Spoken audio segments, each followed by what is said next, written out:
বিসমিল্লাহির রহমানির রহিম। মাছ মাংস খেতে খেতে যাদের মুখে রুচি নষ্ট হয়ে গিয়েছে বা যাদের মুখে একদমই রুচি নেই, ভাত খেতে পারছে না, আজকের রেসিপিটা ঠিক তাদের জন্যই। তো আমার যা যা লাগছে, এখানে আমি কিছু পেঁয়াজ এবং রসুন নিয়ে নিয়েছি, আর নিয়ে নিয়েছি শুকনা মরিচ।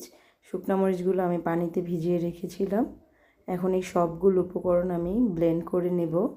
আপনারা চাইলে শিলপাটার মধ্যেও বেটে নিতে পারেন, শিলপাটায় বেটে নিলে আরও বেশি ভালো হবে।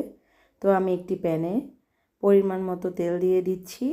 এই রেসিপিটা করার জন্য তেলটা একটু বেশিই লাগবে। তো আমি এখানে 2 পিস বাঁশপাতা শুটকির যে ভিজা শুটকিটা আছে সেটা নিয়ে নিয়েছি। বাঁশপাতা শুটকি শুকনোটাও আছে, আবার ভেজাটাও আছে। এখানে আমি 2 পিস ভেজা শুটকি নিয়ে নিয়েছি। তো এখন আমি তেলে দেওয়ার সাথে সাথে এটা আসলে কাটা থেকে ছেড়ে